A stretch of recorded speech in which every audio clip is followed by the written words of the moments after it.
Greetings, everyone. This is Chris from the Catholic Company, and I'm talking today with Father Roderick von Hagen about the retirement of Pope Benedict XVI. Father Roderick is a priest from the Netherlands, is co-founder of the SQPN podcasting network, and is available all over social media, so you can find him just about anywhere you look online. Father Roderick, thank you for coming and talking with us for a few minutes. Thanks for having me. Now, Father Roderick, you had the opportunity to meet with Pope Benedict at one point.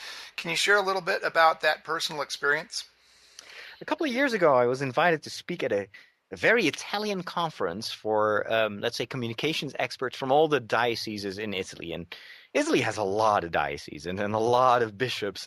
And so it was a huge conference. There were more than 1,000 people. And I was just talking about my experiences of the past years in podcasting and using social networks. And it was a lot of fun, and it was very different from what they were used to, apparently.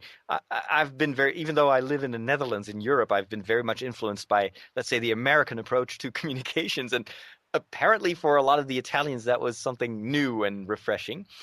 And the last day, there would be an encounter with the Pope, and this was going to be in the big Paul VI Hall, which is immense. And well, as I said, there were about 1,000 participants, and many more actually came to the Vatican that day specifically for that audience with the Pope. So I just totally thought I would be standing somewhere in the middle of that crowd, just waving and applauding. Instead, once I got there, I was taken aside, and some security person said, "Here is your yellow ticket."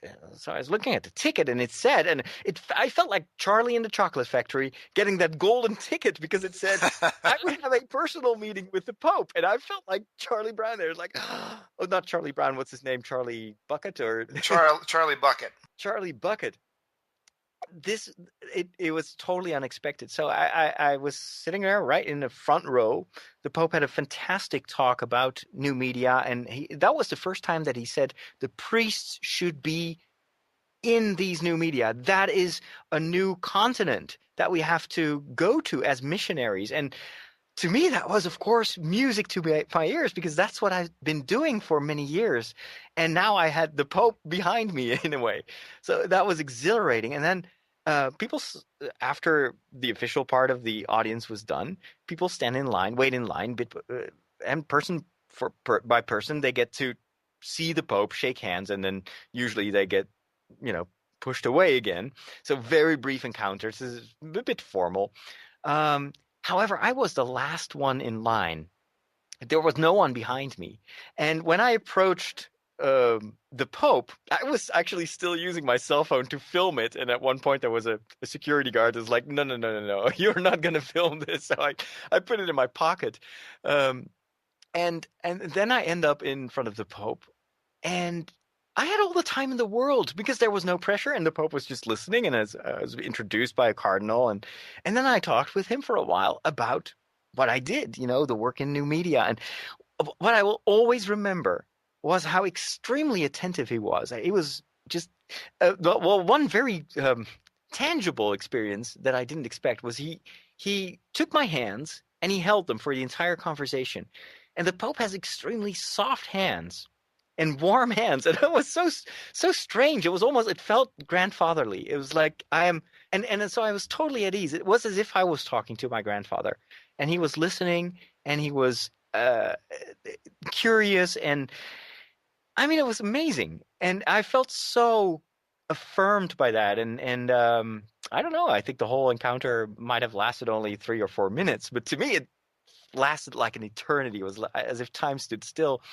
And when I walked away, I was like, this is the biggest confirmation of the work that I've ever had. And I will always be grateful for that. And it just made me feel so much, that it feels like I'm really doing what the church wants me to do. And it's like discovering like a new dimension of your calling, and knowing that what you do is being an instrument of the church, and working along the same lines as Pope Benedict and as my bishop. I mean, that really made me very happy. I mean, it's very fulfilling as a priest to have that experience. So I will never forget that. Thank you so much, Father Roderick, for sharing with us. Thank you again for having the opportunity to do that.